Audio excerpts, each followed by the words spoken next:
Vamos a iniciar esta actividad, el Castillejo de Monteagudo y su Almunia, un siglo tras su descubrimiento, con tres ponentes que voy a presentar a continuación, porque ustedes tienen un dossier con todo el currículum de estos tres profesionales de la arqueología y especialistas y expertos en almunias. Y yo simplemente les voy a hacer una pequeña reseña del contenido de sus exposiciones. Por lo tanto, pido que suban a la mesa Joan Negre, que ya está aquí, Félix Arnold y Bernabé Cabañero Subiza. Las presentaciones están cargadas en el... A continuación, después tenemos que ajustarnos bastante a los tiempos, de manera que cada uno de nuestros ponentes tendrá media hora para su exposición y al terminar tendremos un tiempo de debate para formular las preguntas que haya y para hacer los comentarios pertinentes. Bueno, empezamos con nuestro primer ponente, que es Joan Negre Pérez, que nos va a ayudar a entender cómo se organizaban las ciudades, el poder y el territorio en Al-Ándalus.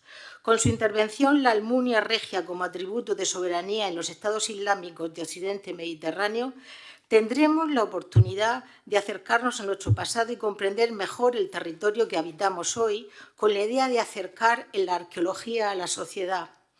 Joan Negre es profesor de la Universidad Autónoma de Barcelona, como ustedes tienen en el dossier, investigador en el Instituto Catalán de Arqueología Clásica y además dirige el Museo Arqueológico de Gandía y el área de Patrimonio Histórico de la ciudad. A continuación intervendrá Félix Arnold, quien nos va a hablar sobre las variables que se mantienen y cambian en las almunias desde el siglo VIII al siglo XII. Su investigación nos va a permitir entender cómo se construyeron y qué significado tuvieron los grandes espacios de poder en el Mediterráneo medieval. Félix Arnold, como ya ha dicho nuestro vicerrector, es arquitecto y arqueólogo y forma parte del Instituto Arqueológico Alemán, donde actualmente es director científico del Departamento de Madrid.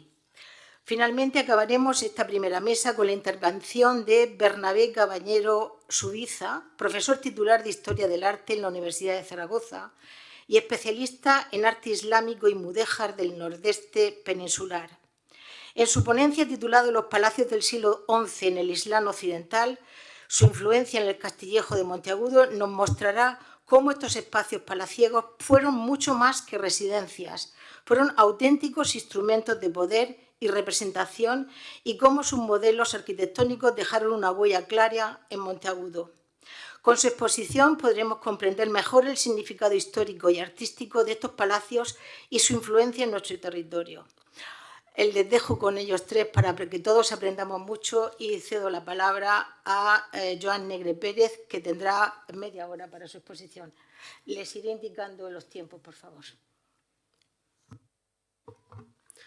Buenos días, muchas gracias por la presentación. Agradecer también a Julio, a Félix y a Diego por invitarme a presentar esta primera comunicación de este encuentro y a las instituciones que hay detrás de estas jornadas, la Escuela de Estudios Árabes, la Universidad de Murcia, el Instituto Arqueológico Alemán. Disculpad que vengo un poco acelerado, tenía que haber venido ayer y por la alerta roja que teníamos en Valencia, al final he terminado viniendo esta mañana y siento que aún estoy un poco acelerado de la conducción de esta mañana. Pero bueno, en esta presentación lo que quiero es centrar mi interés, mi foco de atención en un detalle muy específico sobre las almunias en general, que es la almunia regia, la almunia soberana, la almunia perteneciente al poder, al soberano, a la autoridad en cada momento dado y la importancia que tiene este elemento como atributo de poder de este soberano en el mundo islámico. Para ello trabajamos dentro de un proyecto, el proyecto Arcmunia, que ya Julio ha presentado anteriormente. Es un proyecto en el cual trabajamos especialistas de distintas disciplinas y especialidades, tratando de combinar muy diversas fuentes de información, desde la arquitectura, la arqueología, las fuentes escritas, tanto árabes como latinas, para tratar de esclarecer el desarrollo de la arquitectura áulica y de la relación entre el poder y la arquitectura que se expande en este momento del mundo islámico. Mis reflexiones irán específicamente vinculadas precisamente a la transmisión de estos modelos arquitectónicos desde la antigüedad al Renacimiento y especialmente cómo estos modelos cristalizarán en un modelo específico de Almunia, que es esta Almunia soberana, esta Almunia regia, a la que haremos alusión constantemente en esta presentación. Primero de todo, en primer lugar, es importante establecer las características que la arquitectura termina por desprender como lenguaje del poder. La arquitectura es un lenguaje más del poder, como lo son las monedas, como lo son las banderas, las coronas, tantísimos otros símbolos que quedan vinculados a la autoridad, al soberano y específicamente en este caso al soberano islámico, a la autoridad islámica. Una autoridad que, como ya reflexiona Maquiavelo en su Príncipe, posteriormente, está claramente diferenciada entre la autoridad islámica, la autoridad del turco y definiendo con mayor claridad cuál sería el despliegue de esta primera Almunia. Una primera Almunia que no tiene por qué ser la única Almunia soberana, la única Almunia regia de los califas omeyas, dado que posteriores califas, posteriores emires, pudieron trasladar su principal residencia áulica extramuros a otras almunias, como por ejemplo la Almunia de Al-Naura, probablemente más cercana al Alcázar y con mejor conectividad junto al río, probablemente, evidentemente, como el nombre bien indica. Esta dinámica de construcción de Almunia regia, de Almunia soberana, también fue copiada posteriormente por otros funcionarios y delegados del emir y del califa en zonas cercanas, dando lugar progresivamente a una multiplicación de este modelo entre las élites urbanas, buscando también, muy probablemente, un mecanismo de promoción social y de propaganda propia del poder de estas élites, siempre bajo el califa, e incluso siendo utilizadas como regalos al propio emir, al propio califa, que muchas veces el soberano aceptaba, dejando como guardián y como usufructuario de la propia Almunia al constructor, al fundador de la misma. Así conseguimos finalmente un paisaje de la Córdoba califal, donde se desarrolla ya una ciudad palatina más compleja, con múltiples almunias, almunias de propiedad privada, almunias pertenecientes a la familia del emir, a la familia del califa posteriormente, pero no todas ellas son almunia regia, almunia soberana. Habitualmente siempre hay una que es la preponderante, la que tiene el control absoluto y en la que se despliega todo el ceremonial y todo el desarrollo de la visión pública del emir y del califa ante la comunidad islámica y entre todos los visitantes. El cenit de esta dinámica de construcción quizás lo podemos encontrar con la ciudad palatina de Medina Zara, una ciudad pensada en todos los sentidos como residencia oficial del califa, una residencia apartada, una residencia segregada del resto de la población, el lugar de la corte, el lugar donde iban las embajadas, con una sintaxis espacial muy cuidada en la cual no se daba un paso a través de ella sin que tuviese un significado, un simbolismo de primera magnitud que pudiese llevarte hasta delante del califa de una manera totalmente escenografiada y de una manera creando toda una escenografía y una teatralidad vinculada al propio ritual y simbolismo de la figura del califa. El primer elemento al entrar en Medina Zara que nos llama la atención es la propia puerta de acceso desde el patio de armas, la Bab al-Suda, que recoge ese concepto del cual ya hemos hablado, esa puerta del soberano, una puerta monumental con balcón en el cual el califa puede dirigirse a la gente, a los ejércitos, sin tener que bajar al nivel del resto de la comunidad, ni siquiera de sus delegados, siempre manteniéndose en la distancia y creando ese misticismo, ese sincretismo que termina por desarrollarse arquitectónicamente a través de estos elementos. Y si el califato tenía su Almunia, tenía su ciudad palatina, los reinos taifas, tras la disgregación del territorio andalusí, no pueden ser menos y buscan también recoger el testigo de todo este ceremonial y de toda esta lectura simbólica del poder del califa y entregarlo a los nuevos gobernantes de los reinos de taifas.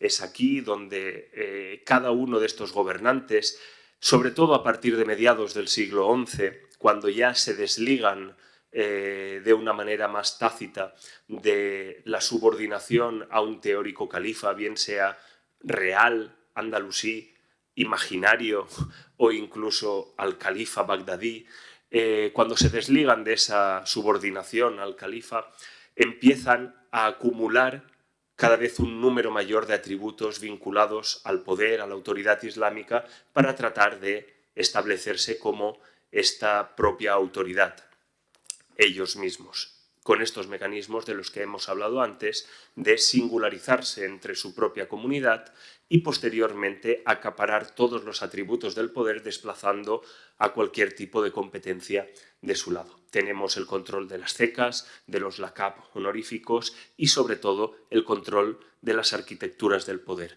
Los nuevos gobernantes de las taifas, los nuevos reyes de las taifas, se construirán sus propios alcázares, sus propias raudas, sus propias mezquitas aljamas e incluso sus propias almunias o complejos palatinos cercanos a la ciudad, cercanos al alcázar, a través de los cuales poder representar también ese poder. No serán los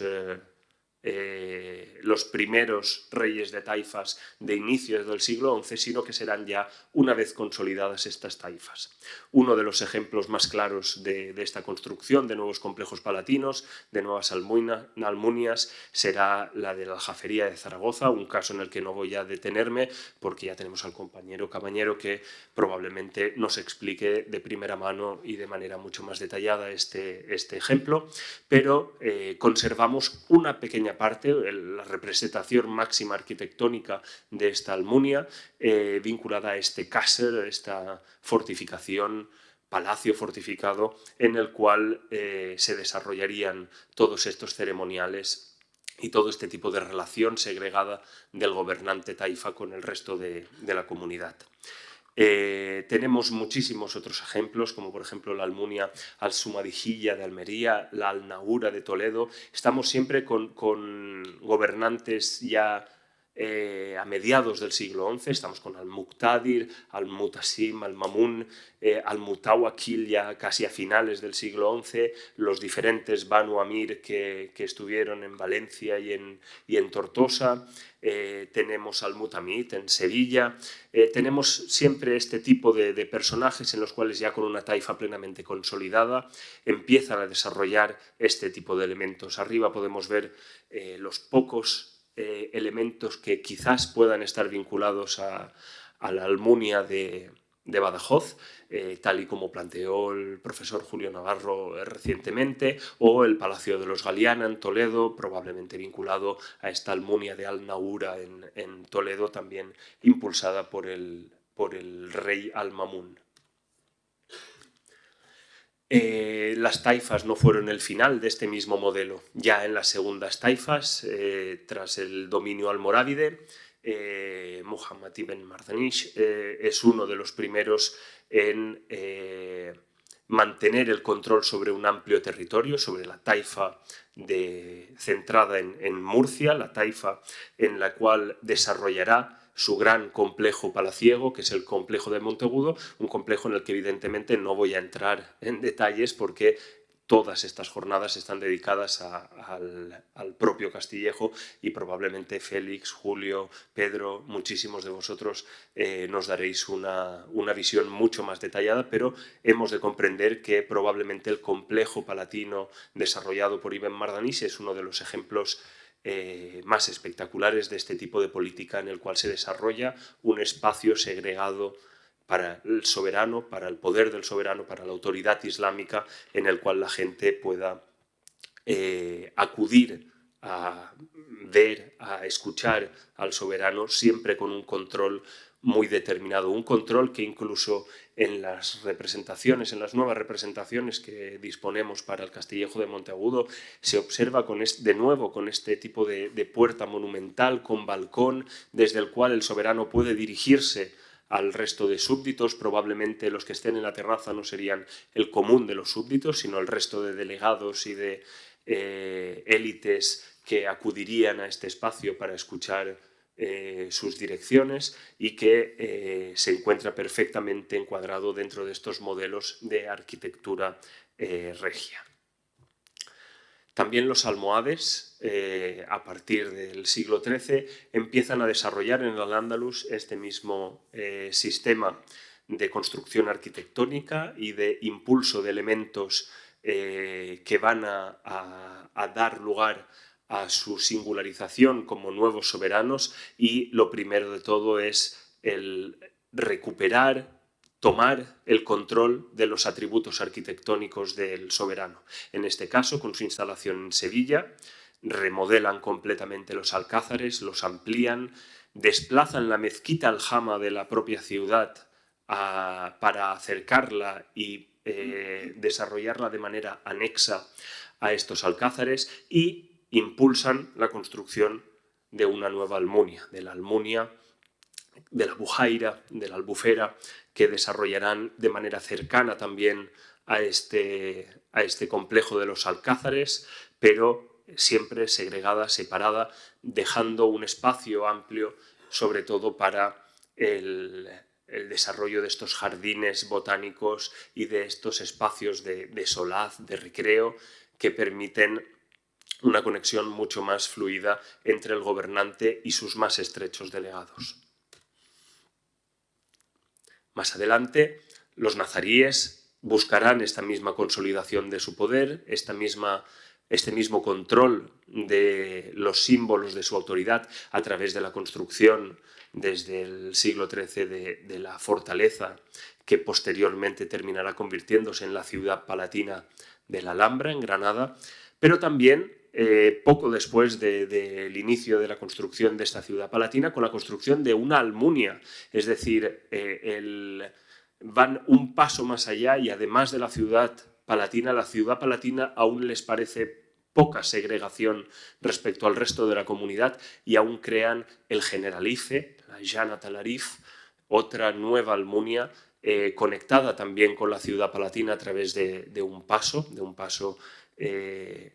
cerrado, de un paso privativo para la dinastía y para el soberano, con el cual poder acceder a los palacios del Generalife y a sus jardines, donde poder desarrollar de manera más privada cierto tipo de audiencias.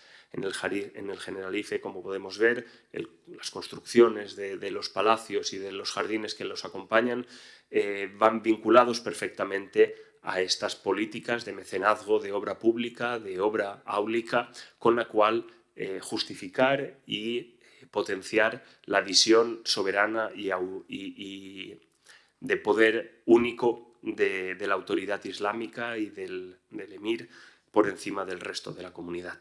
Nos encontramos, si ya nos desplazamos fuera de Al-Ándalus, con el mismo esquema y con el mismo desarrollo de la soberanía y de los atributos del soberano vinculados a la Almunia regia, a la Almunia soberana, en el caso de la Sicilia calví, de la Sicilia ya como emirato independiente, separada de los fatimíes. A finales del siglo X, en la segunda mitad del siglo X, vemos cómo se desarrolla anexa al Alcázar de Palermo toda una serie de complejos que el profesor Julio Navarro ha estudiado recientemente con la cuba soprana, la sisa, la cuba sotana, todos los elementos que van configurando un gran espacio de bosque, de jardines, de espacios forestales y naturales vinculados a una serie de espacios áulicos que son el espacio de desarrollo del ceremonial del gobernante y del soberano islámico, un ceremonial que puede incluir incluso partidas de caza con sus más cercanos allegados. Tenemos también este mismo desarrollo de la Almunia soberana, de la Almunia regia, en el caso de Marrakech, con los almohades, donde incluso llegamos a ver cómo construyen una primera, un caso también estudiado por el profesor Julio Navarro, junto con Fidel Garrido y el resto de compañeros del equipo de trabajo que estaban analizando las fincas del Agdal y la Menara. Encontramos una primera Almunia soberana, que es la de la Menara, la Almunia de la Menara, ligada estrechamente al antiguo alcázar almorávide, que es el que encuentran los almohades al asentarse y al convertir Marrakech en su capital, pero rápidamente con la construcción de la Casba, de la Alcazaba almohade al sur de la ciudad, desarrollarán también una nueva Almunia, una Almunia ligada, vinculada de manera muy estrecha a este nuevo lugar de residencia del soberano, para poder seguir desarrollando todo este ceremonial de manera externa.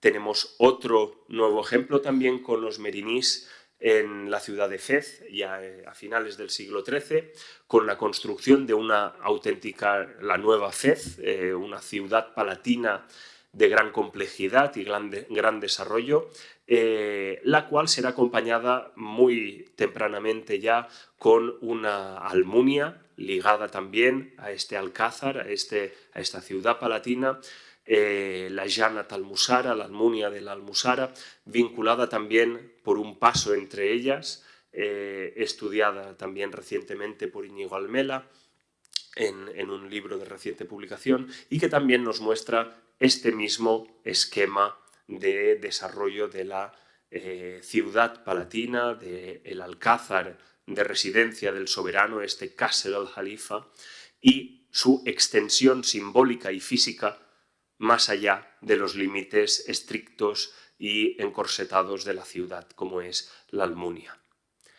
Terminamos ya esta presentación. Los casos se multiplican si nos desplazamos al Mediterráneo oriental, si seguimos buscando el resto de dinastías del mundo islámico medieval, pero lo que resulta innegable es que hay un esquema, un modelo muy claro en el cual el soberano trata siempre de disponer a su alrededor de una serie de atributos, de una serie de símbolos que son muy variados, muy diversos, pero que en lo arquitectónico se traducen en estos 4 elementos y siempre vendrán acompañados de un complejo palatino, de una Almunia que estará cerca de la ciudad, cerca del alcázar, cerca de él, y que le permitirá desarrollar de manera extensa y de manera detallada todo el ritual, todo el simbolismo vinculado al propio emir, al propio califa, al propio soberano de cada una de estas realidades islámicas.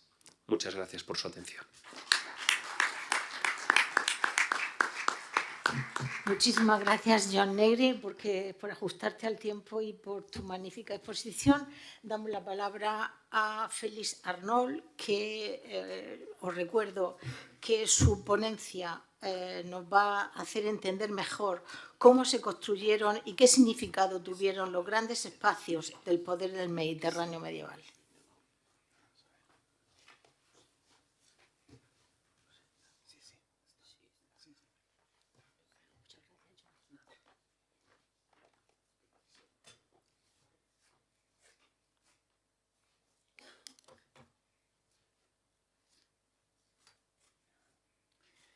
Muy bien, muchas gracias. Antes de ir a Monteagudo, creo que sería importante de entrar un poco más en el tema de las almunias más antiguas de El Andaluz que tenemos en Córdoba. Vamos a ver, sí. la más antigua, como hemos visto en la ponencia de Joan, estaba la Almunia de El Rozafa, de Abdelrahman I, que estaba en los alrededores de Córdoba, en el pie de la montaña, con una vista hasta Córdoba. Este nombre de El Rozafa estaba una referencia a El Rozafa en Siria, y es muy interesante que en estos años, en el siglo VIII, IX, teníamos más Al-Rozafas. Por ejemplo, una Al-Rozafa en el norte de África y otro en los alrededores de Bagdad.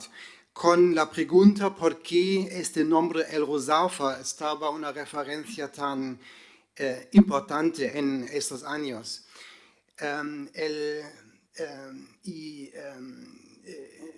Este término de El Rozafa estaba conectado a un modelo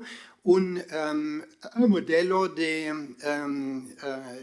tener en los alrededores de una ciudad, en este caso también de una ciudad romana, una serie de palacios, y al menos algunos de estos palacios, como este caso, con una combinación entre un palacio y un jardín. Este ejemplo es muy interesante también por tener posiblemente uno de los primeros ejemplos de un jardín que estaba organizado en una cruz. Pero quizás el elemento más importante estaba esta combinación entre un lugar más o menos productivo con el elemento de ser un sede de recreo, con la posibilidad de representar el poder. Estos elementos que hemos visto antes también en la presentación de Joan. De El Rozafa de Córdoba no sabemos mucho, tenemos solamente algunos restos conservados hoy y algunas fuentes, pero según las fuentes tenemos en esta primera Almunia de El Andalus también esta combinación de elementos de ser productivo, ser un sede de recreo con la posibilidad de la presentación, de la representación del poder. Del siglo IX tenemos los nombres al menos de una serie de almunias en los alrededores de Córdoba y más en el siglo X, en que según las fuentes tenemos más de 20 de estas grandes almunias en los alrededores de Córdoba.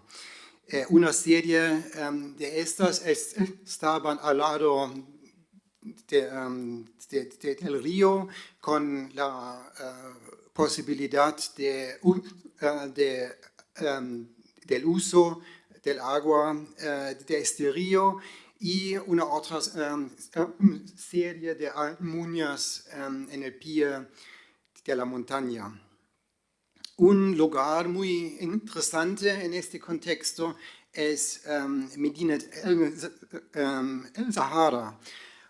En esta zona, según los estudios que hemos hecho en los años pasados, posiblemente habían en esta zona almunias anterior de la construcción de la ciudad de Medina el Sahara, entre ellos este complejo en el Oriente, que es un conjunto muy interesante, tiene es un recinto que en su primera fase estaba más o menos vacío, posiblemente con un jardín y en un lugar, un edificio aislado en una plataforma con una planta muy singular. Tenemos de esta zona al menos algunos materiales que podrían ser del siglo IX. También es muy interesante que Medinet el-Zahara en su primera fase estaba un conjunto que en su gran parte estaba un gran jardín. Es este cuadrado que tenemos por aquí en rojo. Y dentro de este cuadrado tenemos solamente una parte con los edificios, los palacios, y la gran parte de este conjunto estaba un gran jardín, con la pregunta si en esta fase Medinet el-Zahara estaba más una Almunia que una ciudad. Según una geofísica que hemos hecho en esta zona con Alberto Montejo, podríamos ver que toda esta zona del jardín estaba una gran plantación de probablemente de frutales. A base de esta geofísica hemos hecho esta reconstrucción. Por eso estaba menos un jardín y más una gran huerta, probablemente también productivo. Solamente en una segunda fase, con la ampliación de Medinet el-Zahara a una ciudad y un gran palacio como sede principal del poder, tenemos la implantación dentro de esta gran huerta, la construcción de dos jardines menos grandes. Son jardines mucho más monumentalizados, más organizados, estaban más o menos plano, con la posibilidad de ser jardines posiblemente con una gran variedad de plantas. Interesantes son dos aspectos. Uno sería la organización de estos jardines a base de una cruz. Es un modelo de organizar un jardín que conocemos bien del Oriente. Tenemos a la derecha el ejemplo de un jardín en Afganistán de los finales del siglo X, también organizada en forma de una cruz. En Persia el término para un jardín de este tipo es el Chahar Bagh, que es en realidad un jardín en cuatro partes, más que una planta en un cruz. Es más importante la organización del jardín en cuatro partes. El otro aspecto que es muy interesante en el caso de los jardines de Medinet el-Zahara es su construcción sobre terrazas. Es un problema.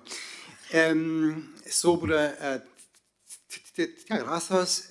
Estas construcciones de terrazas estaban importantes para ganar espacios de jardines más o menos planas. Es otro concepto que también viene del oriente, donde tenemos ejemplos de grandes jardines en terrazas, al menos en el siglo VI, VII, sino antes.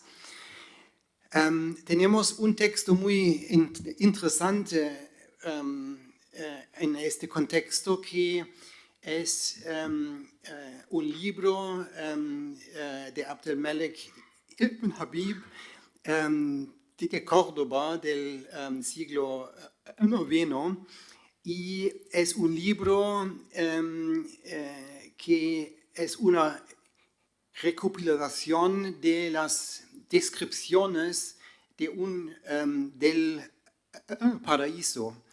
Y según estas descripciones, el jardín, el paraíso, es un lugar, un conjunto de jardines, no solamente de un jardín, pero finalmente son 9 jardines, y estos jardines son no todos en un nivel, pero dentro de estos jardines hay distintos niveles,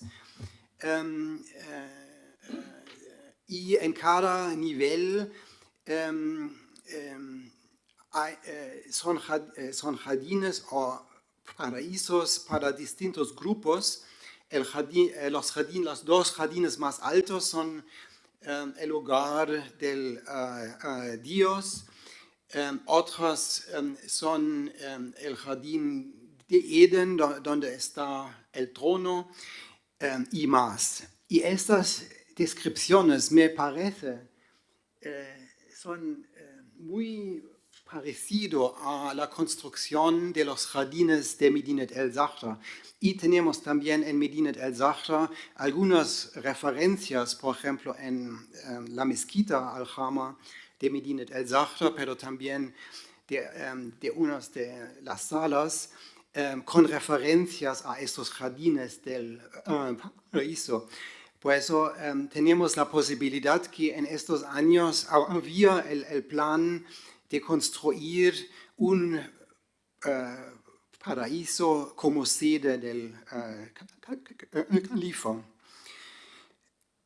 Bueno, y en los años siguientes podríamos ver en las Almunias de Córdoba más referencias a estos modelos que tenemos en Medinet el-Zahra.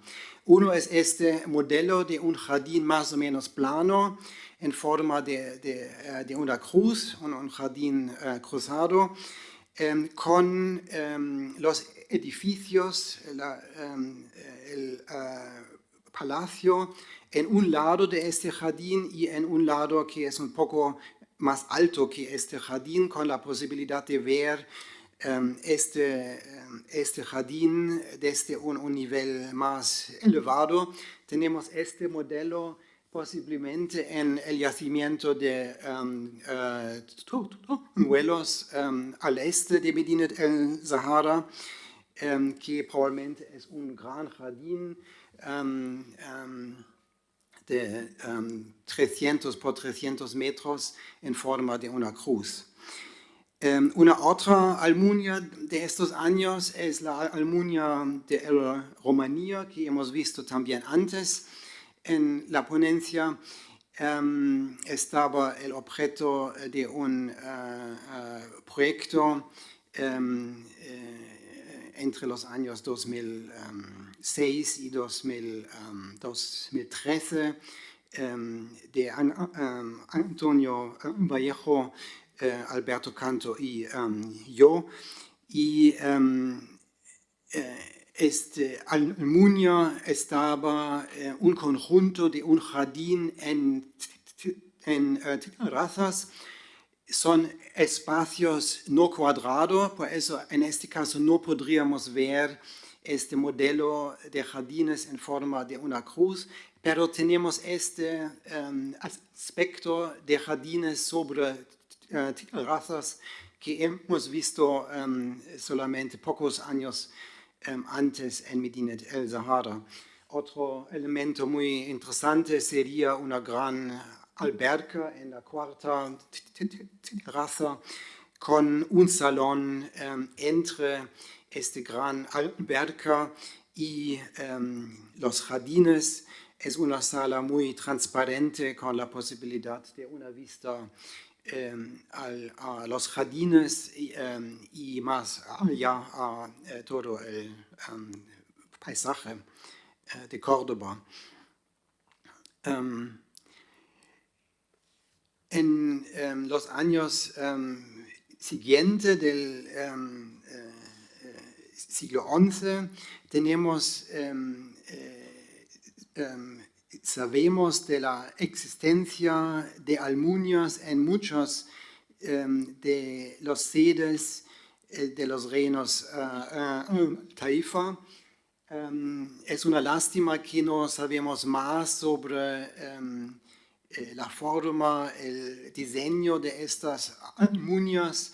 Es algo que necesita más estudio.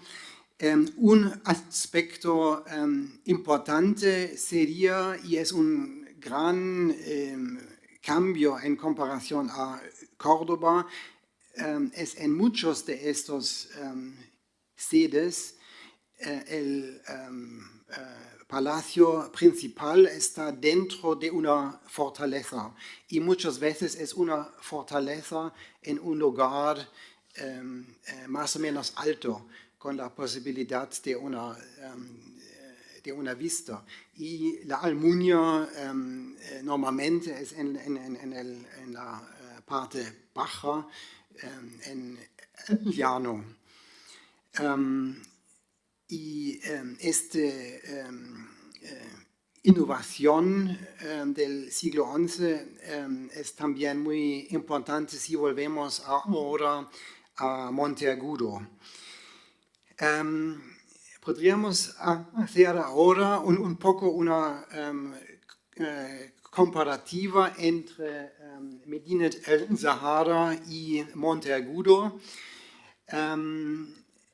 Y creo que esta comparativa es muy importante, no solamente para entender un poco mejor el conjunto de Monteagudo, pero también para ver las innovaciones que tenemos en Monteagudo.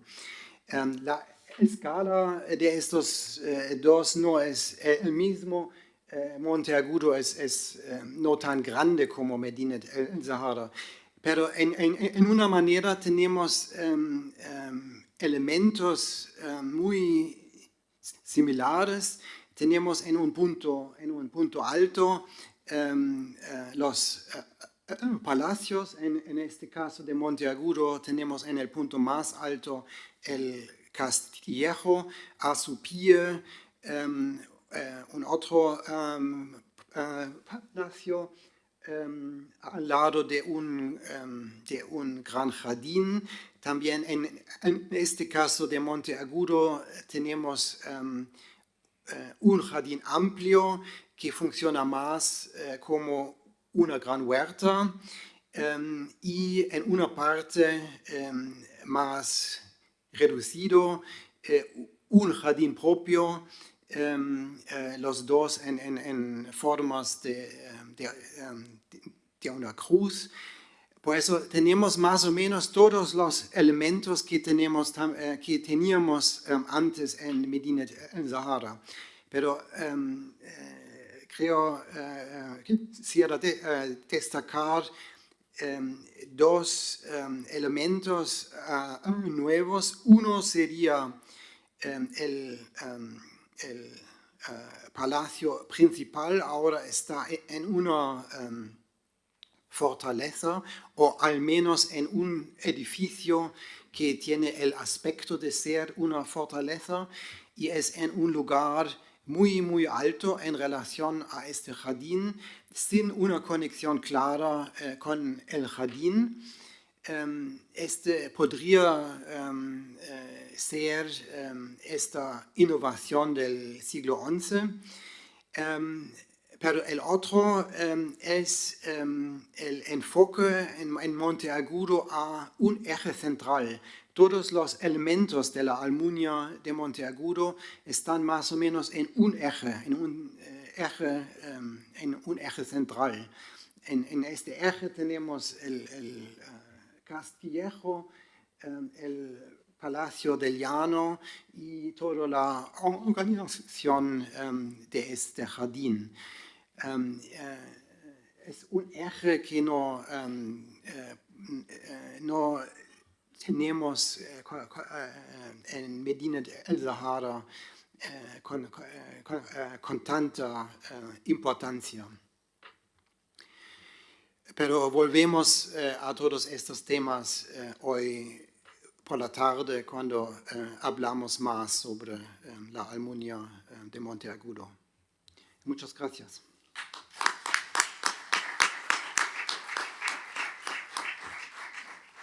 Muchas gracias, Félix. Tiene la palabra ahora en este tercer lugar a Bernabé Cabañero Subiza, que nos va a hablar sobre los palacios del siglo XI en el Islam occidental, su influencia en el Castillejo de Monteagudo, y que nos mostrará cómo estos espacios palaciegos fueron mucho más que residencias, fueron auténticos instrumentos de poder y representación, y cómo sus modelos arquitectónicos dejaron una huella clara en Monteagudo. Muchas gracias. Bernabé.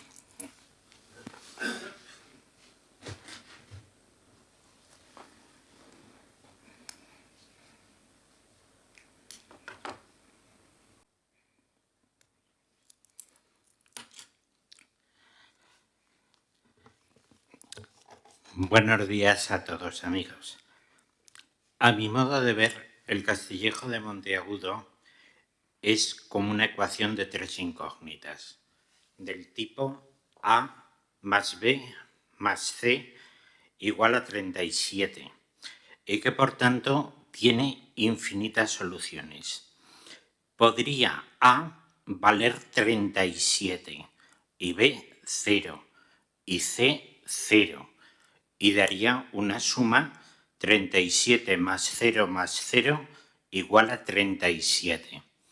Pero A podría valer también 36 y B podría valer 1 y C podría valer 0, dando lugar a una suma que fuera 36 más 1 más 0 igual a 37. O A podría valer 34 y B valer 2 y C valer 1, de tal manera que la suma sería 34 más 2 más 1 igual a 37. Esto, naturalmente, tiene sus consecuencias en el terreno artístico. Ana Almagro Vidal propuso en el año 2005 una hipótesis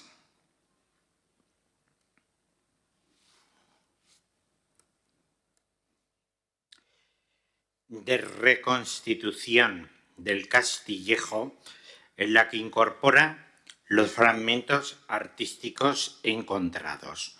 Un pórtico de 5 arcos de herradura, de los cuales los 2 de los extremos son enjarjados, precede a una arquería triple de arcos de herradura con los de los extremos enjarjados y una ventana geminada de arcos de herradura en el vano central del mirador. En esta reconstitución virtual existe coherencia entre unas arquerías y otras, puesto que es el modelo del Salón Rico de Medina Zahara de 953-957, caracterizado por un pórtico largo y bastante cerrado, una puerta de 3 vanos por la que se accede a la nave central y finalmente un arco ante el que se dispone el soberano. Puede decirse que lo que no tiene coherencia es que este esquema tan tradicional se utilizara hacia 1150. Pero es lo mismo que decir que lo que no tienen coherencia para su época son los propios restos arqueológicos encontrados en el Castillejo. Ana Almagro incorporó a su restitución la albanega decorada de yeserías vegetales pertenecientes a una arquería de 2 o más vanos encontrada en el Castillejo, que es un elemento molesto, pero objetivo. En 2017, Antonio Almagro y Miguel González Garrido propusieron una nueva interpretación del Castillejo, donde incorporaron la albanega que se conserva de este edificio, pero con un pórtico que genera un conjunto muy próximo al testero sur del patio del Yeso del Alcázar de Sevilla, que debió de ser construido entre 1185 y 1190. ¿Cómo encajan en la interpretación de Ana Almagro los zócalos pintados post-taifa del Castillejo y los mocárabes encontrados en el Palacio Mardanisí de Santa Clara? Muy mal. Encajan muy mal.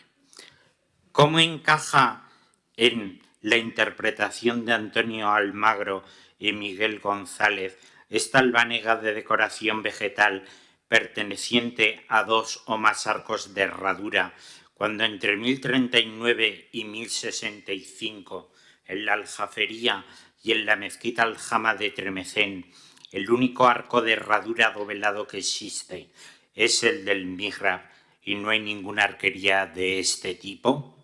Encaja muy mal.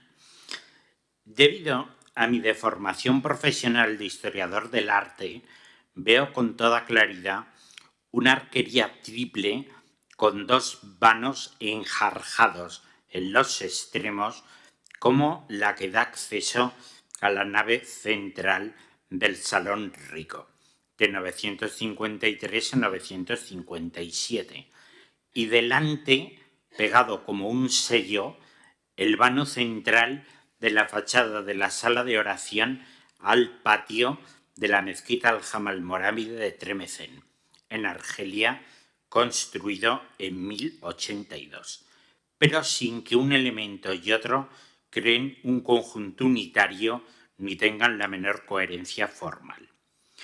Aprovechando que es obligación connatural de los padres defender a sus hijos, no deja de llamarme la atención que en las restituciones virtuales de Ana Almagro y de su padre Antonio Almagro y Miguel González se apueste por el siglo X o por el siglo XII, pero no hayan ninguna alusión al siglo XI, pese a que Samuel Márquez y Pedro Gurriarán, en el volumen segundo de un libro reciente y notable, Las portadas monumentales de la arquitectura andalusí y mudéjar, dinastías africanas, siglos XII y XIII, publicado en 2024, han demostrado que la influencia de los arcos del Palacio Aljafería de Zaragoza y del Palacete de Balaguer en Lérida, en las portadas monumentales y en las fachadas de los alminares almohades, fue muy importante. En los 15 años que discurren entre 1150 y 1165 se vive un momento de una efervescencia constructiva y una creatividad arquitectónica extraordinaria. Se cree que el Palacio del Castillejo de Monteagudo fue erigido hacia 1150.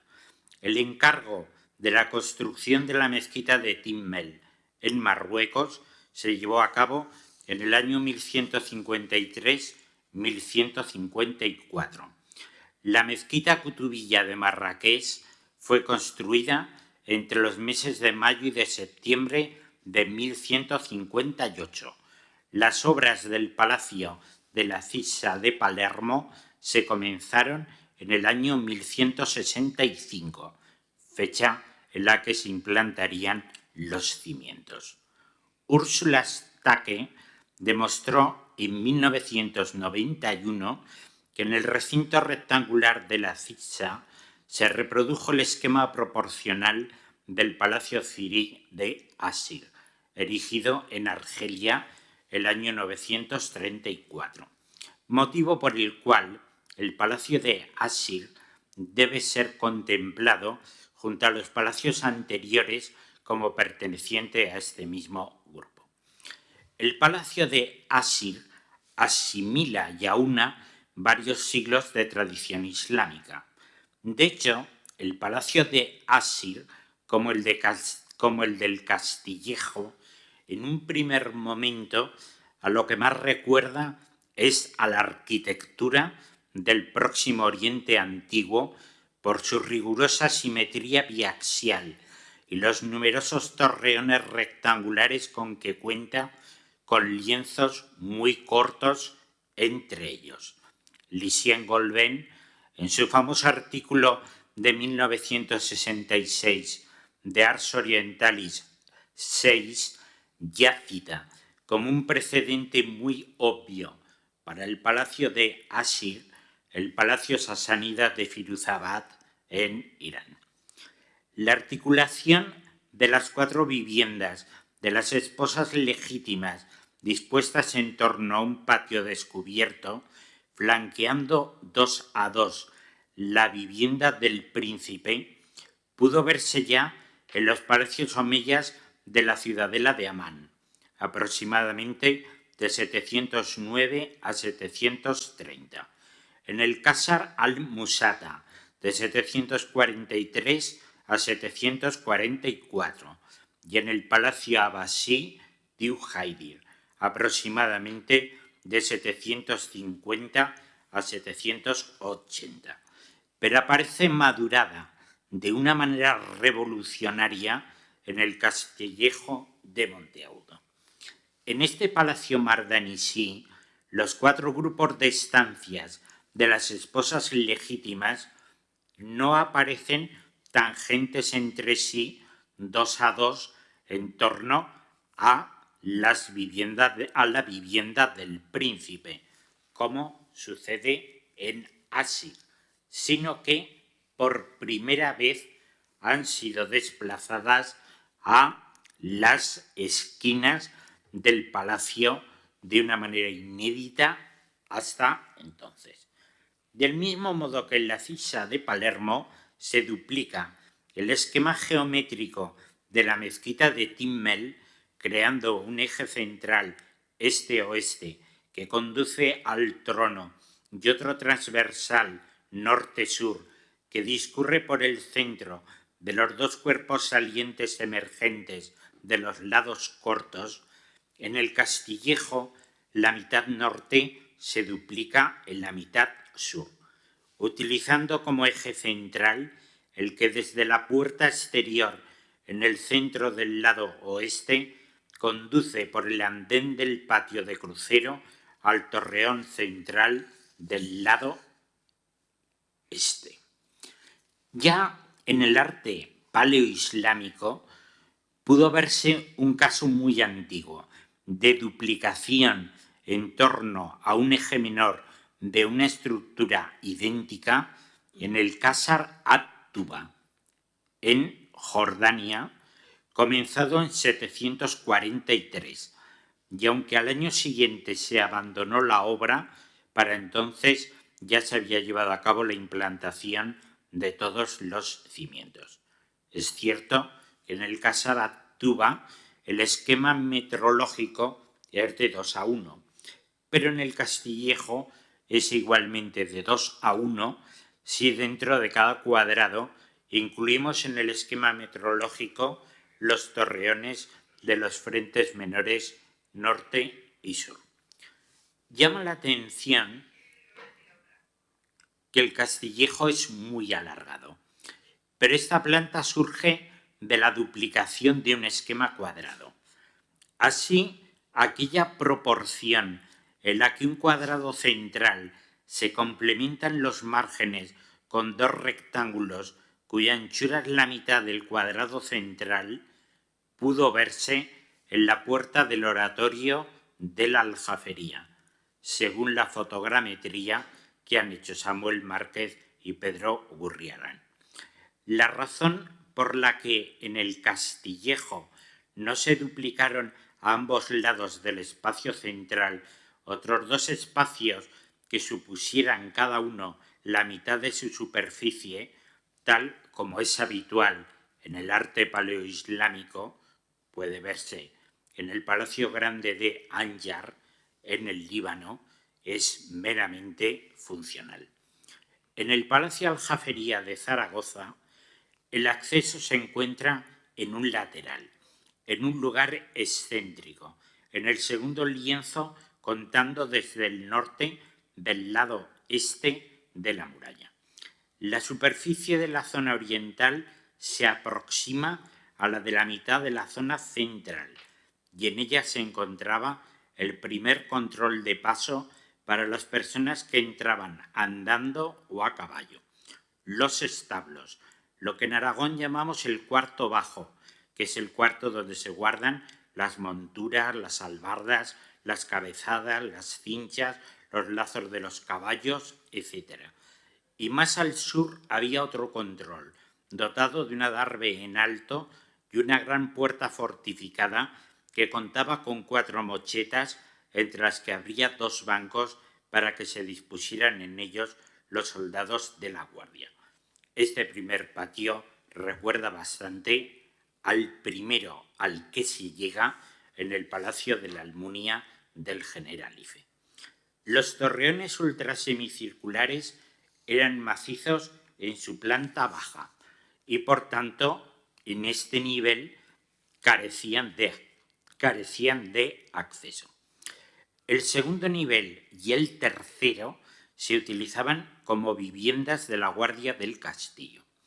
En los 2 torreones que flanquean la puerta principal existen un total de 4 puertas geminadas de herradura en el segundo y tercer nivel, cuyos entradoses estuvieron decorados con yeso, ornamentación de la que se conservan restos.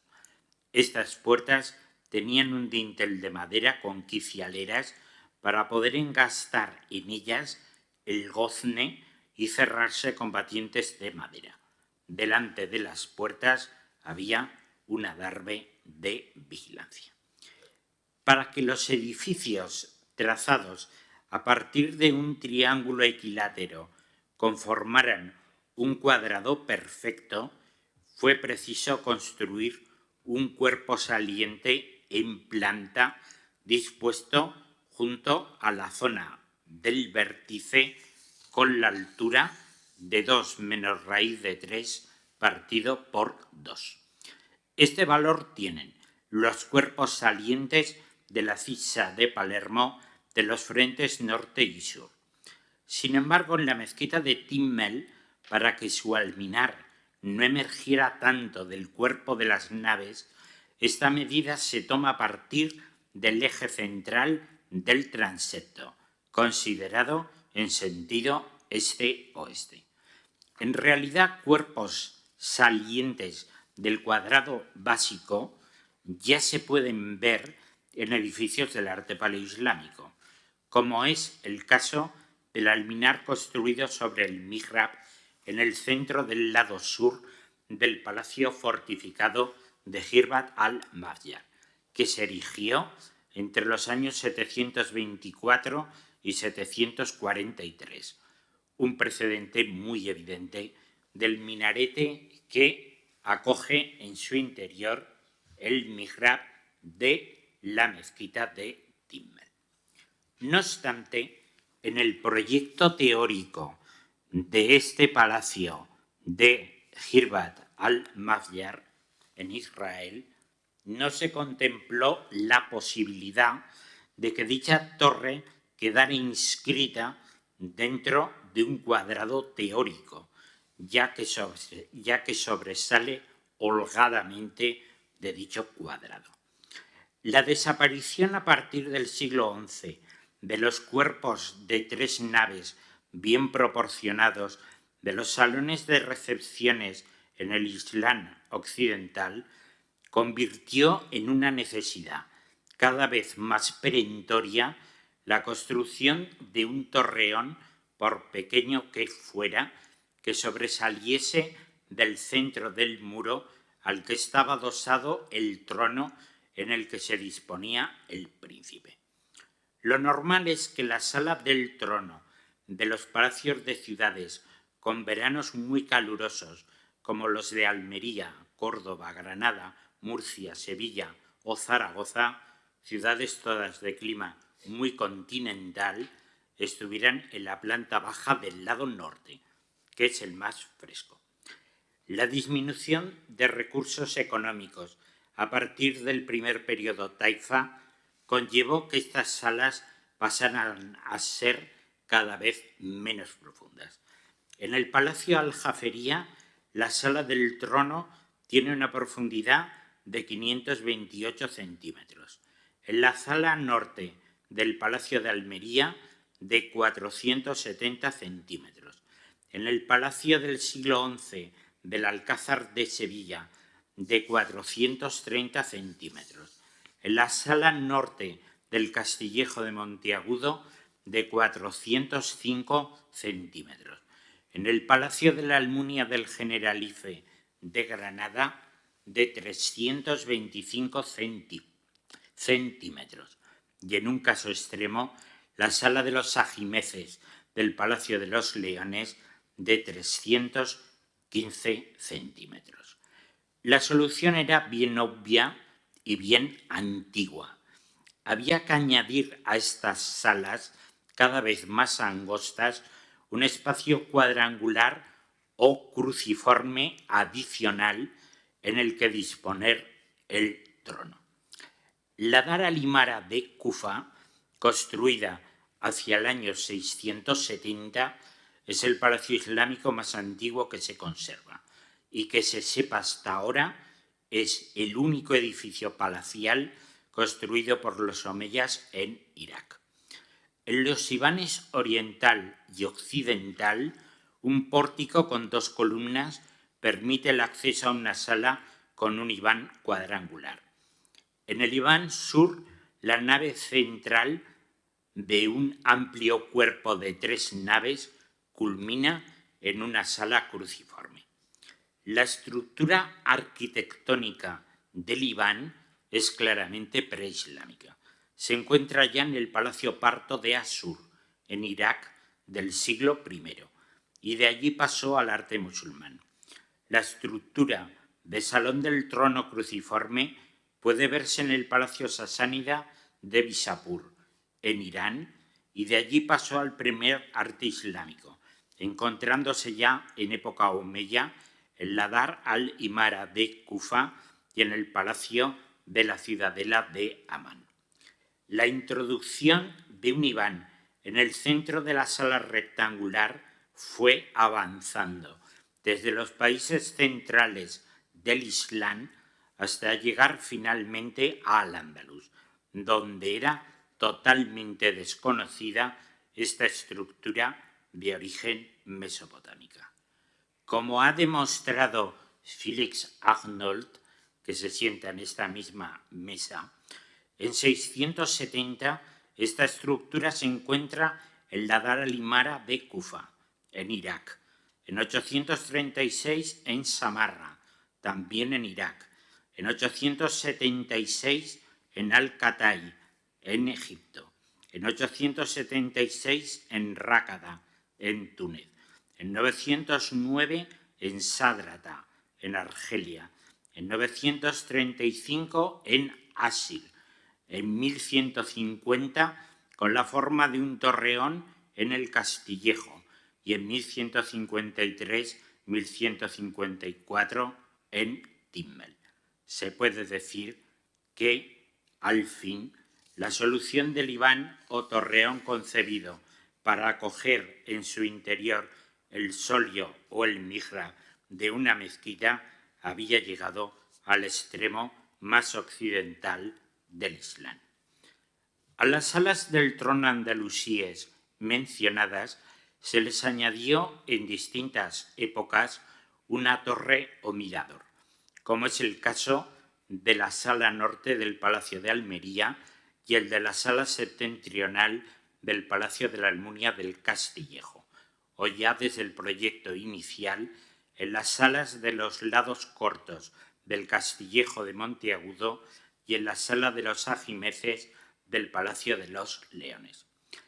En las mitades norte y sur del Castillejo y en la mezquita de Timmel se dio un problema similar. Ambos testeros y la sala de oración magrebí habían sido trazados a partir de triángulos equiláteros. Esto no es nada de extraño.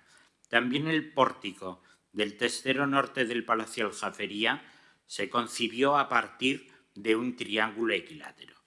Parece que un triángulo equilátero, como si fuera la punta de una flecha de escala monumental, es especialmente adecuado para señalar un lugar concreto, ya sea el lugar del trono o un mihrab.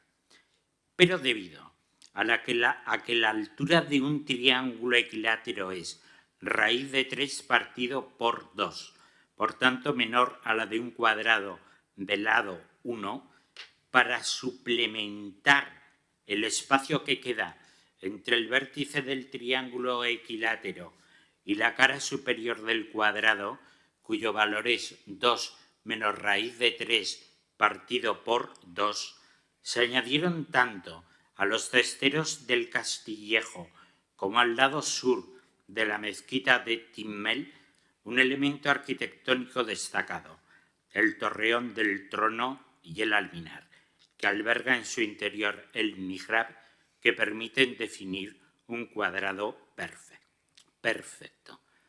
En Timmel, el mihrab ejerce un poder de atracción extraordinario.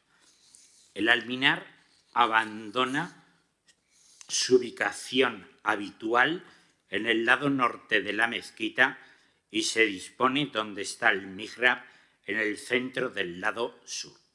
La llamada a la oración y la orientación de su mezquita quedan aunados en una prominente torre que sobresale de la quibla en planta y en alzado.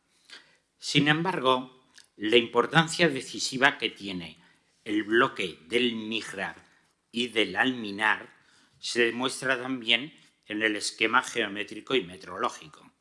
Solo este elemento arquitectónico que sobresale, no así las 7 puertas más pequeñas, queda incluido en el cuadrado casi exacto en el que se inscribe la planta de la mezquita. La acentuación del mihrab como foco arquitectónico y de culto en el Islam occidental tuvo su aparición en la Gran Mezquita de Córdoba, en el nicho del mihrab de la ampliación de Al-Hakan II, que es una habitación de planta octogonal casi independiente en vez de un nicho cóncavo que no destaca de la quibla. Esta solución consistente en una habitación cubierta por una bóveda que ven en el mihrab de Al-Hakan II se debió de crear en época del emir Abd-ar-Rahman II, puesto que habría servido de modelo al ábside de la iglesia de Santiago de Peñalba en León, construido entre los años 931 y 937, al ábside de la iglesia de San Miguel de Celanova, en la provincia de Orense, levantado hacia 936, y finalmente al nuevo mihrab que se construyó en 964-965 en la ampliación de Al-Hakan II. Sí. En el mihrab de Al-Hakam II se construye un arco de aspecto arcaico, que está en la línea del preexistente en la iglesia de San Miguel de Celanova, pero ya no en la de los arcos de la Dar al-Mulk de Medina Zara. Por eso, cuando se construyó el mihrab del oratorio del Palacio Aljafería de Zaragoza, entre los años 1039 y 1065, no se tomó referencia la rosca del arco que cumplía este fin en la ampliación de Al-Hakam II, a todas luces obsoleto, sino el de los arcos existentes en las residencias palatinas de esta centuria. Precisamente por eso, que había caído en desuso, tiene su importancia. Ibn Mardanis, mediante la construcción de un mihrab de dovelas anchísimas en su gran palacio de Murcia, pretendiera vincularse con los califas de Córdoba como último defensor de la causa andalusí frente a los bárbaros invasores almohades llegados del norte de África. Además, la decoración de este mihrab es muy de la aljafería. Así, por ejemplo, las dovelas del mihrab de Murcia cuentan con un trasdós definido por un tallo ondulante en el que un elemento vegetal se introduce en todas las dovelas, que se encuentra exactamente igual en un arco lobulado del testero sur del Palacio Udí. Del mismo modo, la decoración del intrados del mihrab mardanisí recuerda mucho algunos detalles de las pinturas del segundo orden de arcos del oratorio del Palacio de la Vega del Valle del Ebro. Muchas gracias por su paciencia. Muchísimas gracias, Bernabé. Bueno, ahora abriríamos un debate después de esta exposición de estos tres ponentes, de Joan, de Félix y de Bernabé.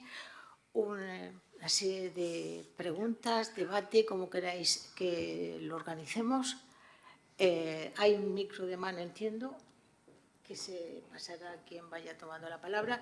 Tenemos tiempo, afortunadamente nuestros ponentes han sido muy disciplinados y muy rigurosos en el tiempo, aparte de sus contenidos, y podemos disponer de espacio para poder comentar y debatir lo que nos han dicho.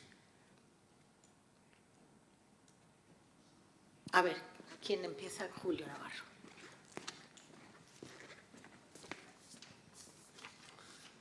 Lo hago con ánimo de romper hielo. Siempre esto es necesario ante esa dificultad de una primera palabra. En primer lugar, a felicitar a los tres ponentes, y creo que cada una de las ponencias abre muchísimas posibilidades de debate y debemos aprovecharlo. Yo querría, en relación a la primera ponencia de Joan Negre, sobre el tema y concepto de Almunia Regia, que me parece que es un tema que hemos desarrollado recientemente de cara a ver la especificidad de este tipo de Almunia, porque no es lo mismo que cualquier otra Almunia, como bien ha subrayado Joan Negre. Pero nos interesa, de alguna manera, creo, ubicar la Almunia del Castillejo dentro de esta realidad de las Almunias Regias. Yo estoy convencido que podemos denominar a la Almunia del Castillejo como tal, como Almunia Regia, y sin embargo no es la que encaja mejor con lo que venimos elaborando como Almunia Regia. Y una de las características de esa Almunia Regia es su cercanía a la Alcazaba y por lo tanto una prolongación, un apéndice de la propia Alcazaba, y eso la obliga a situarla en la cercanía y a construir muchas veces, o la mayoría de las veces, pasos elevados que permitían el acceso del Alcázar a la Almunia de una manera... todo esto lo venimos elaborando últimamente y, sin embargo, claro, el Castillejo es una Almunia que se encuentra distante, 4 o 5 kilómetros de la ciudad, y la proximidad es importante. Pero, claro, tenemos que de alguna manera reparar la singularidad de esta refundación de la Almunia del Castillejo, porque yo creo que es preexistente la propia Almunia, y no siempre este modelo, que creo que lo podemos defender como modelo, y la proximidad como una parte importante para entender la Almunia regia en el Castillejo, es obviamente que no se da.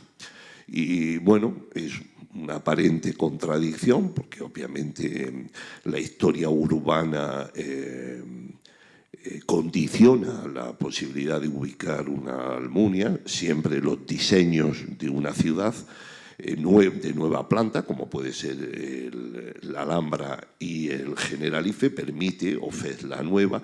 Es decir, hay un deseo, obviamente, que el paquete de la ciudad áulica, el Alcázar, o de la ciudad áulica, cuando hay posibilidad de hacerla, tenga la Almunia. Pero no siempre eso es posible. Bueno, de alguna manera yo quería subrayar que podemos defender el modelo de Almunia regia como anexa a la Alcazaba o a la ciudad áulica, siempre que se puede, y en otros casos la Almunia regia se puede reformular o refundar, como es el caso del Castillejo.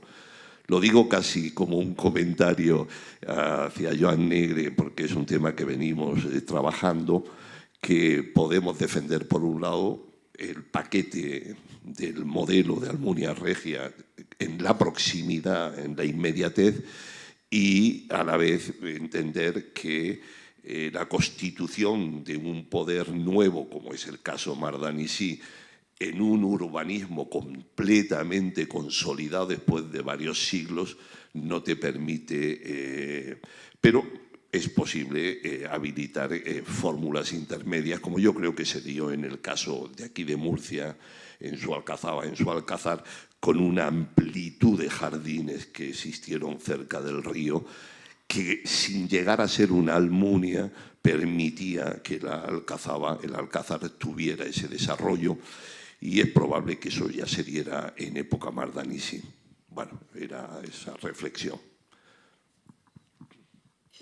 Me permito hacer una pregunta después de oíros.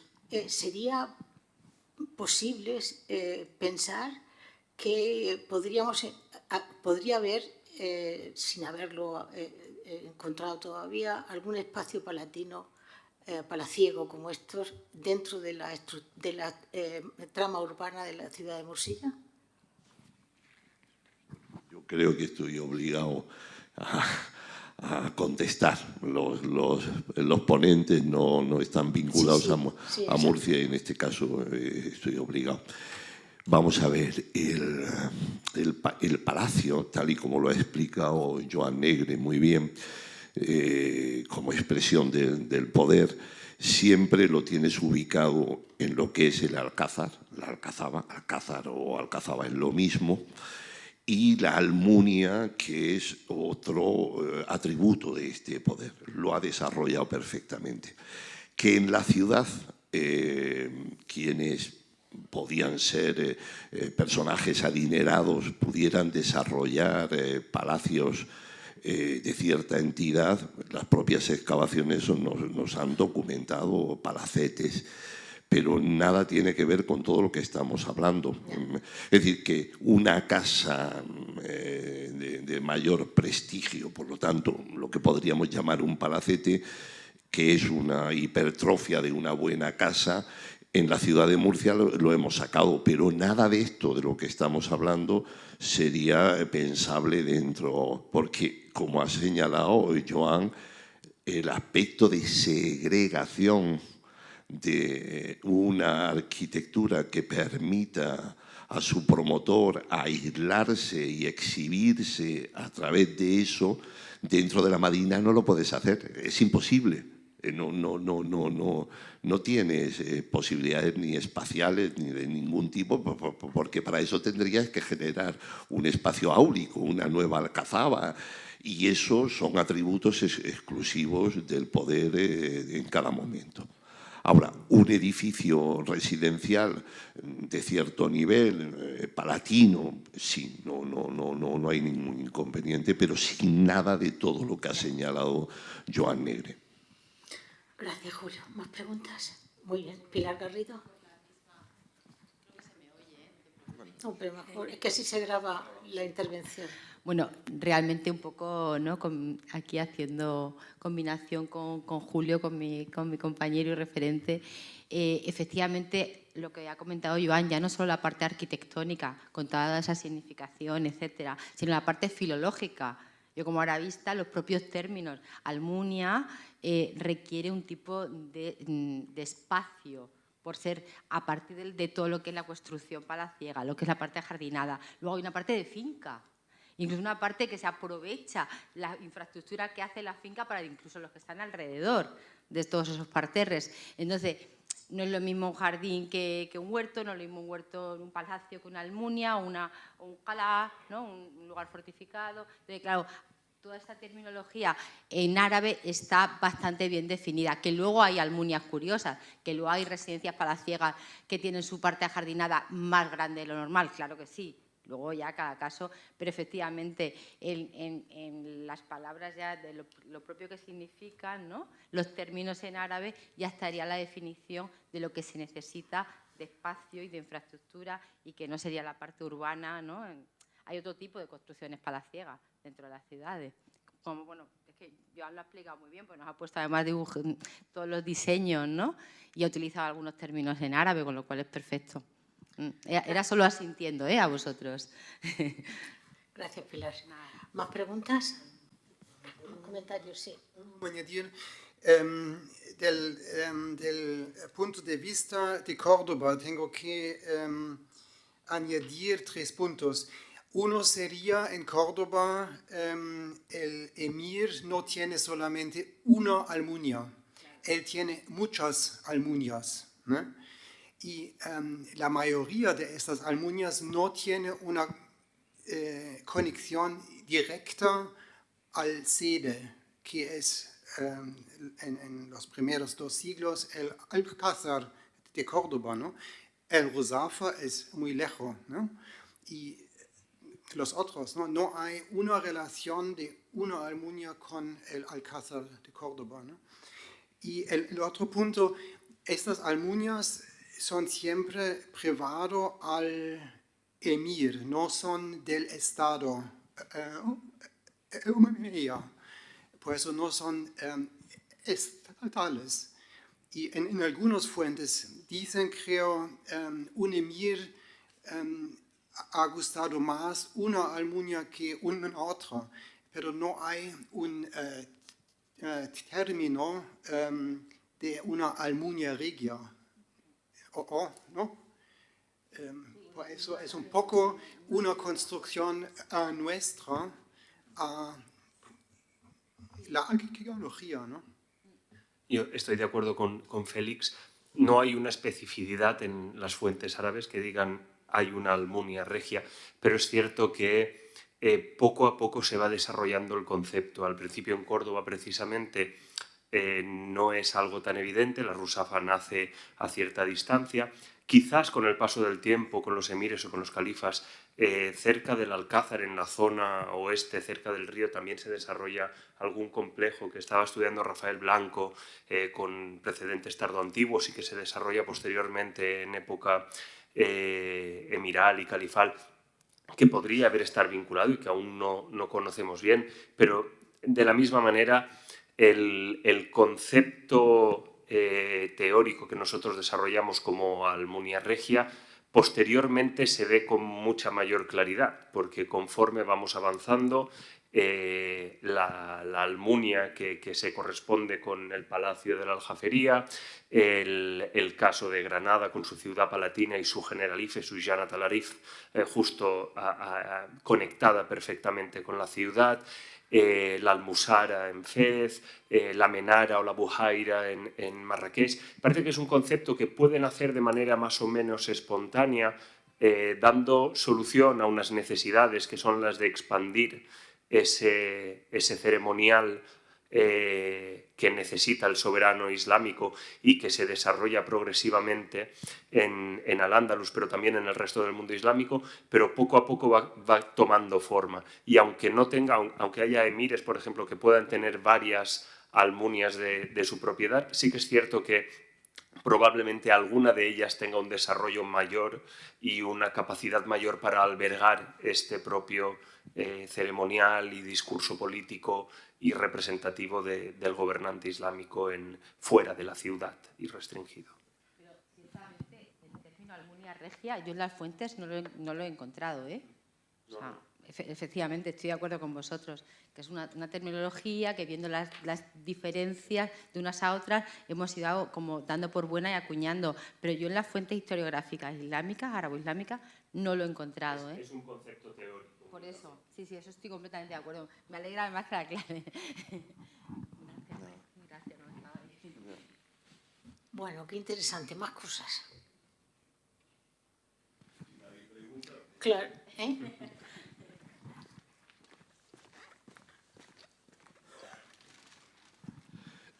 Me veo obligado a seguir con el tema. El concepto de Almunia Regia me lo he inventado yo. Lo digo para ya que se quede claro. Es decir, nadie lo había dicho antes y soy yo el que en los últimos años vengo desarrollando ese concepto teórico. ¿Qué pretende ese concepto teórico? El concepto teórico es, primero, la constatación, en muchos casos, o en bastantes casos que sí están bien documentados, porque la mayoría de los casos están perdidos en una falta de documentación textual y arqueológica. Por lo tanto, los relevantes son los casos que conocemos, que suelen ser además los más tardíos. La necesidad de una Almunia Regia, y hablo de la necesidad, responde a que es un atributo tal y como lo ha desarrollado. Pero eso no significa que el que tú tengas un atributo en la fundación de una Almunia no puedas tener más, cuanto más mejor. Ahora, lo que no cabe duda es que hay una Almunia para mí que siempre que se puede vincular a la Alcazaba es necesaria, porque por principio un alcázar, una alcazaba urbana, es un espacio que se construye y se funda en relación a una ciudad, es el núcleo base de la ciudad se constituye con una muralla que parte de la alcazaba, que siempre que hay una topografía con alguna altura, la alcazaba se funda ahí, y por principio, la alcazaba que persigue la seguridad de la autoridad en el medio urbano es pequeña. En principio es pequeña. Entonces, poder desarrollar todo lo que es expresión de poder y de ostentación a la misma vez que la seguridad no es fácil. Porque lo primero que priva en la constitución de una alcazaba urbano es el dominio de la ciudad, su implantación en el punto más alto, en una topografía que te permita controlar, dominar y asegurar tu integridad frente al exterior de la Medina. La otra necesidad, cuando hay poderes fuertes en las ciudades, de expresar tu poder a través de ese atributo, que es la Almunia, que además es el atributo más económico para el que lo funda, porque hay atributos del poder que son siempre caros, porque no tiene rentabilidad. Sin embargo, la Almunia, desde el momento que la fundas, le es rentable al poder que la ha fundado. Lo lógico es que cuando la ciudad, el diseño de la ciudad te lo permite, tú la fundas junto a la alcazaba, porque es una prolongación de la propia vida de cortesana. Todo lo que no puedes desarrollar en un espacio constreñido, lo haces en un apéndice que no tiene las condiciones de seguridad que tiene la alcazaba, pero puedes desarrollarlo en extensión todo lo que quieras y a la misma vez construir con unas arquitecturas de representación, de ostentación, etcétera, etcétera. Esto es lo que con los años a mí me permitió pensar en que sí podemos hablar en este modelo teórico de la Almunia regia y como característica habitual de la Almunia regia como elemento anexo al alcázar o alcazaba. En el caso de Córdoba, yo creo que la Almunia Alnaura, que tienes el alcázar de Córdoba.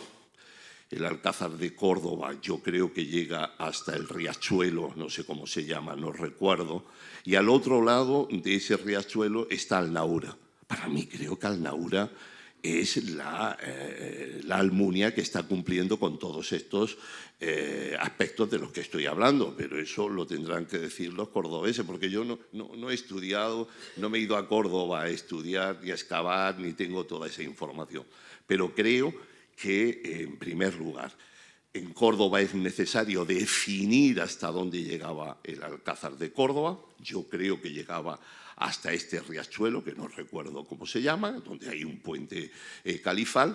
El propio riachuelo es una defensa de ese alcázar.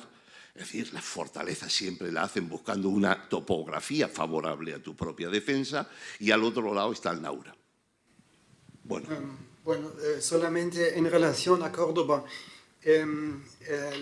la Almunia de Ennauda estaba solamente la Almunia principal de Abdelrahman III, no, por ejemplo, de Al-Hakam. Pues estaba en particular para Abdelrahman III. En Córdoba hay más Almunias entre el Alcázar y la Almunia de Ennauda. Había una serie de Almunias, por eso no hay una conexión directa y solamente a la Almunia Ennauda. Había una conexión, pero había más Almunias en este camino. Un punto interesante y resultado de los trabajos de los últimos años es la Alcázar de Córdoba estaba mucho más amplio al oeste, con una parte de jardines, con salones muy ricos, fuera de la zona que hoy conocemos como el Alcázar de Córdoba. Y esta parte tenía más esta función, como tú has dicho, que tenía más espacio para hacer fiestas y cosas de este tipo, ¿no? Por eso es un poco más complejo, creo, en Córdoba. Pero, no, precisamente yo estoy de acuerdo con Félix en que probablemente Córdoba sea uno de los casos más complicados, pero precisamente ese paisaje de almunias y de jardines al oeste de la ciudad, al oeste del Alcázar, probablemente en su origen tengan ya una primera articulación, una sintaxis espacial buscando ese espacio ajardinado, cerrado, propio del emir o del califa, donde poder desarrollar este tipo de ceremonial y que puede estar vinculado en un momento dado a una propia almunia incluso. Yo solo quería hacer una puntualización que me he acordado posteriormente. Las fuentes árabes no recogen el concepto de almunia regia, pero sí que lo recogen las fuentes latinas. Las fuentes latinas, por ejemplo, en Tortosa, que son las que yo conozco, hablan de la almuniam que fuit regis sarracenorum, la almuniat regis, la almunia de rex. Por tanto, sí que es un concepto que van repitiendo, además haciendo mención justamente a una almunia justo al norte de Tortosa, a menos de 1 kilómetro de la puerta. Creo que el concepto, aunque ahora lo tengamos como una categoría analítica que podamos utilizar a nivel de investigación, sí que existe una conceptualización previa histórica que quizás no se ha dejado plasmada de forma tan clara también por la parquedad de muchas de las fuentes, tanto árabes como latinas, a la hora de describir ciertas problemáticas.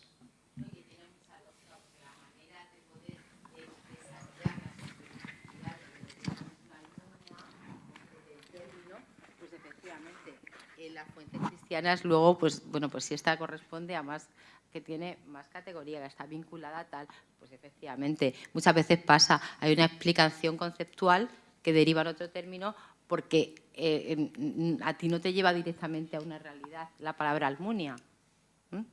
Digo a ti, a otro hablante, ¿no?, de otra lengua. Eso pasa mucho, es un fenómeno que se da muchísimo. Y de todas maneras, a mí me ha gustado mucho lo que comentaba, bueno, lo que habéis comentado todos, ¿no? Aparte que luego hay distintos tipos de Almunia y distintos momentos en los que es necesario.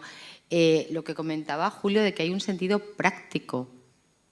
Eso es muy de la idiosincrasia, que también está muy vinculado a la filología, a la simbología, a todo lo que es mi labor, ¿no? Que esa es la manera de concebir el pueblo árabe-islámico, los espacios. Y hay un sentido de que sea rentable, de que sea práctico y bello.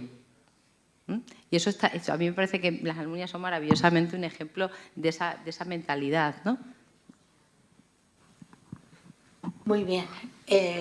¿Tenemos tiempo para alguna pregunta más? Y si no, pasamos ya a la pausa, al café. Pues muchísimas gracias, Joan, Félix, Bernabé. Muchísimas gracias a los tres. Y con esto damos por concluida esta primera mesa de esta actividad que promete tanto. Y después del café voy a consultar el horario, pero es a las 12, ¿verdad? A las 12:15 nos volvemos a encontrar aquí. Muchísimas gracias.